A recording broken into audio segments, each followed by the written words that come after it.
Alam niyo ba na may swerteng hatid ang mga pag-aalaga ng pusa? Sa video na ito ay sasabihin ko sa inyo ang mga basehan kung bakit nagkaroon ng mga paniniwalang ang pag-aalaga ng pusa ay may dalang swerte.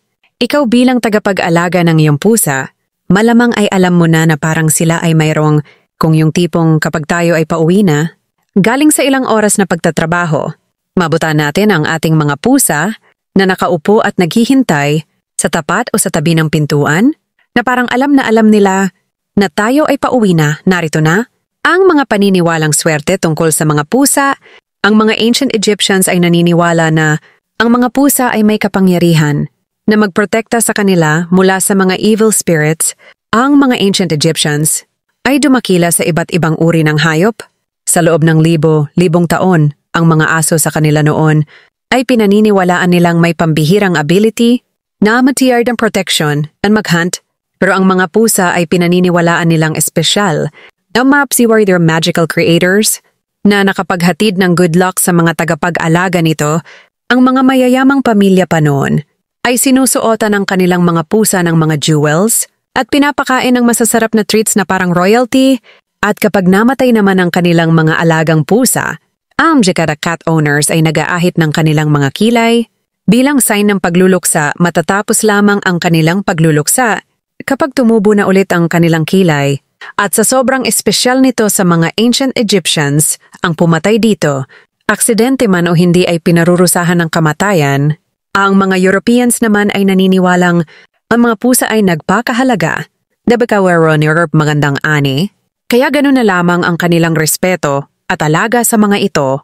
Ang mga sailors din ng iba't ibang kultura ay pinaniniwalaan na ang polydactyl cats o multi-toed cats ay ang pinakamaswerte na isama sa kanilang paglalakbay sa dagat dahil sila ay pinaniniwala ang may magandang balance. Isa pa, sila din ay pinaniniwala ang may miraculous powers na nabibigyan proteksyon sa kanilang mga ship mula sa mapanganib na panahon. Kapag naman ang isang pusa ay nahulog o inihulog sa dagat mula sa ship, ito daw ay magiging sanhi ng bagyo o magpapalubog sa barko, at kung ang barko na at ang mga tao sa loob ng barko ay na makaligtas, ito ay mamalasin ng 9 years.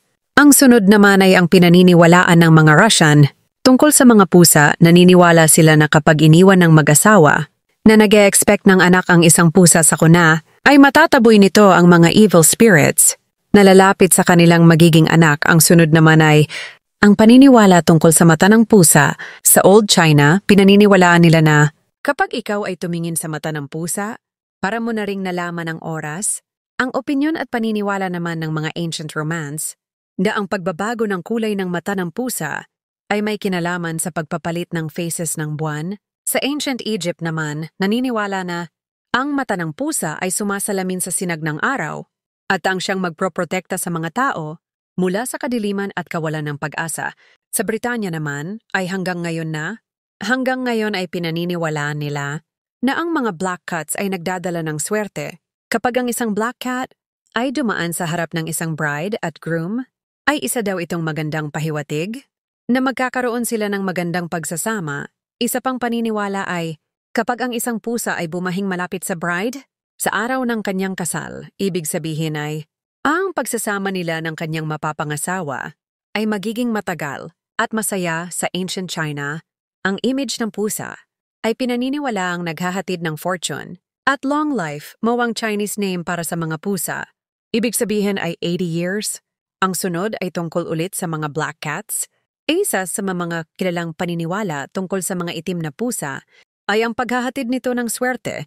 At kapag ang isang tao ay nakakita ng black cat na may isang puting balahibo at magagawa niyang bunutin ito ng hindi nakakagat o nakakalmot ng pusa, siya ay pinaniniwalaang magkaroon ng maraming pera at maaari niya ring mahanap ang kanyang true love.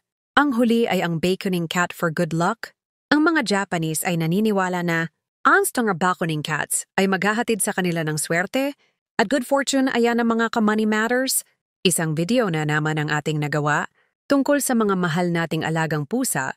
Marahil ay mas lalo natin silang mamahalin dahil alam natin kung gaano sila pinaniniwala ang swerte sa iba't ibang sulok ng mundo. Huwag mo sanang kalimutang mag-iwan ng like, comment, share, subscribe. I-click mo na rin ang notification bell para sa mas marami pang kaalamang pampaswerte.